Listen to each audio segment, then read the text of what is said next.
نحمدہ و نصلی علی رسولہ الکریم اما بعد۔ محترم ناظرین و سامعین، السلام علیکم ورحمۃ اللہ وبرکاتہ۔ آج ہم بات کریں گے جنات کی پانچویں قسم اور آخری قسم کے متعلق، جسے محققین نے جغیر ممتاز کا نام دیا ہے۔ یعنی جغیر ممتاز جو جنات کی پانچویں اور آخری اور سب سے خطرناک قسم ہے، آج اس کے متعلق بات کریں گے۔ باقی قسمیں پھر کہیں نہ کہیں کسی نہ کسی وجہ سے کچھ نہ کچھ خوف ذہن میں دل میں رکھتے ہیں، لیکن یہ وہ قسم ہے جس کے اندر خوف بالکل نہیں ہے۔ یہ بے دھڑک ہو کر انسان پر حملہ کرتے ہیں، اور پھر یہی لوگ ہیں کہ جو باقی جنات کو، یعنی باقی جو تین قسمیں ہیں، کیونکہ بسم بلام تو نظر نہیں آتی نہ قابو آتی ہے، ان کو قید کرنا بہت مشکل ہے۔ باقی جو تین قسمیں ہیں، خصوصاً غزدعام اور کھندلام، ان لوگوں کو یہ قید کرتے ہیں مرامام کی مخبری پر، کیونکہ مرامام بھی ان کے بہت زیادہ معتقد ہیں، ان کی بات کو مانتے ہیں، ان کے مرضی کے خلاف کوئی بھی کام نہیں کرتے۔ تو ان کی مخبری پر یہ جغیر ممتاز، یہ جو قبیلہ ہے، یہ جو قسم ہے، یہ جنات کو قید بھی کرتی ہے، قید کر کے کام لیتی ہے ان سے۔ پھر یہ دوسرا ان کا بڑی بات یہ ہے کہ یہ ابلیس کے خاندان والے ہیں، ابلیس کا قبیلہ ہے، اور پھر ان کا قد و کاٹ ان کا تقریباً جو محققین نے لکھا ہے 12 فٹ ہے، اور بعض نے ان کے کئی ہاتھ لکھے ہیں کہ ان کے کئی ہاتھ ہیں جس سے یہ تکلیف پہنچاتے ہیں، اور ان کا سب سے بڑا مقصد انسان کو گناہوں میں مبتلا کرنا ہوتا ہے۔ یعنی انسان کو یہ گناہ کے اندر تکلیف میں نہیں بلکہ گناہ میں دیکھ کر یہ بہت زیادہ خوش ہوتے ہیں۔ ان کا شروع سے آخر تک ایک ہی مقصد ہے کہ انسان جہنم میں جانے والا بنے، یعنی ایسے گناہ انسان کرے کہ جس سے اللہ رب العزت کی ناراضگی کا سبب بنے، اور اللہ رب العزت ان انسانوں کو ان کے گناہوں کے بدلے جہنم میں ڈال دے۔ ان کا سب سے بڑا حملہ جو ہے انسان پر صرف یہی ہوتا ہے۔ اس کے علاوہ جسمانی طور پر بھی انسان کو یہ تکلیف پہنچاتے ہیں، لیکن تکلیف جب یہ پہنچاتے ہیں تو انتہائی گھٹیا حرکت کرتے ہیں۔ وہ حرکت یہ کہ انسان کے دماغ کو بالکل ختم کر دیں گے، یعنی انسان پر مکمل حائل ہو کر یہ انسان کو ہر گندے سے گندہ کام کرنے کی جو ہے نا طرف رغبت دلائیں گے کہ انسان مجبور ہو کر وہ غلط کام، گندہ کام کرے گا۔ گندہ کام اس لیے کہ اکثر آپ حضرات نے سنا ہوگا، دیکھا ہوگا کہ جس انسان پر، جس بچے پر یا بچی پر، بڑے پر یہ مسلط ہوتے ہیں تو اسے اپنے پردے کی بالکل پرواہ نہیں ہوتی، کہ یعنی وہ انسان کپڑے اتار کر باہر چلا جاتا ہے، یا اپنا ہی پخانہ کھانا شروع کر دیتا ہے، یا کہیں گندی جگہ پہ ہاتھ مار کر وہاں سے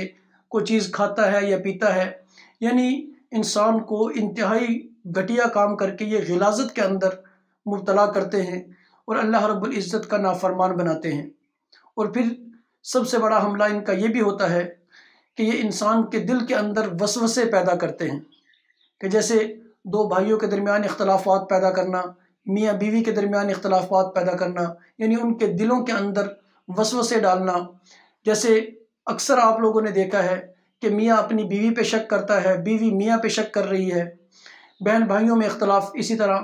یعنی ان کا کام صرف اور صرف انسان کو گناہوں کی طرف مبتلا کرنا، انسان کو رشتہ داروں سے توڑنا۔ جیسے آپ علیہ الصلاۃ والسلام نے فرمایا کہ جو شخص، وہ غالباً حدیث ہے کہ لا يدخل الجنت قطات، کہ یعنی رشتہ قطع کرنے والا، رشتوں کو توڑنے والا، ناراضگیاں بڑھانے والا، خاندانوں میں اختلاف کرنے والا، وہ جو ہے جنت میں داخل نہیں ہوگا۔ ان کا کام صرف یہی ہوتا ہے کہ انسانوں کے دل میں ایک دوسرے کی نفرت ڈالنا، پھر انسانوں کو ایک دوسرے کے ہاتھوں تکلیف پہنچانا۔ ان کا صرف مقصد یہی ہوتا ہے، اور یہ مقصد ان کا سب سے بڑا ہے کہ اللہ رب العزت کا نافرمان بنائیں، اور اللہ رب العزت کی ناراضگی کا اس انسان کو، چاہے وہ مرد ہو یا عورت ہو، ناراضگی کا مستحق بنا کر ان کو جہنم میں لے جائیں، کیونکہ ان کو پتہ ہے کہ یہ جہنم میں لازمی جائیں گے۔ کہ جہاں ان کا ٹھکانہ جہنم، ابلیس کو بہت اچھی طرح پتہ ہے اور اس کے خاندان والوں کو بھی کہ اللہ رب العزت قیامت کے دن ان کو جہنم میں ڈالیں گے۔ ان کی کوشش یہ ہوتی ہے کہ جتنا ہو سکے انسانوں کو یہ جہنم میں اپنے ساتھ لے کر جائے، کوئی بھی انسان جنت میں نہ جائے۔ اور جب ابلیس نے اللہ رب العزت سے مہلت لی تھی اور کہا تھا کہ یا اللہ میں تیرے بندوں کو جہنم میں لے کے جاؤں گا، تیرا نافرمان بناؤں گا، تو اللہ رب العزت نے کہا تھا کہ جو میرے بندے ہوں گے وہ میرے فرما بردار، میری اطاعت کریں گے، اور جو تیرے ہوں گے وہ تیرے راستے پہ چلیں گے۔ تو ان کا مقصد یہ ہے کہ انسانوں کو اپنے راستے پر چلا کر جہنم کے اندر لے جائیں، اور باقی جنات کو قید کر کے یہ اللہ رب العزت کے ان بندوں کو، یعنی انسان بنی آدم کو، یہ گناہ کی طرف مبتلا کرتے ہیں اور جسمانی تکلیف، یعنی باقی جنات کے ذریعے یہ جسمانی تکلیف پہنچانے کی کوشش کرتے ہیں۔ خود ان کا مقصد صرف دل و دماغ کے اندر قابو کر کے اس میں وسوسے ڈال کر رشتوں کو قطع کرنا، آپس میں اختلافات، آپس میں لڑائی جھگڑا ڈلوانا، صرف اس گروہ، اس قبیلے کا کام ہے۔ یہ قبیلہ انسان کا سب سے بڑا دشمن ہے، اور ان کا مقصد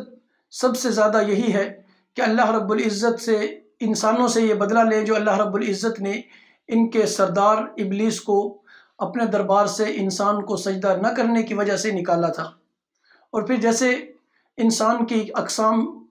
ان نسلیں چلی ہیں، اس طرح ان کی 5 قسمیں ہیں۔ جیسے حضرت آدم علیہ السلام دیکھ لیں، حضرت آدم علیہ السلام، پھر ان کے 2 بیٹے ہوئے۔ اصل تو ہمارے والد حضرت آدم علیہ السلام ہیں،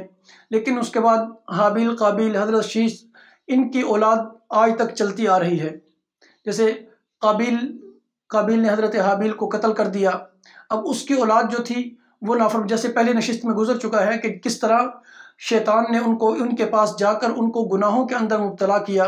اور حضرت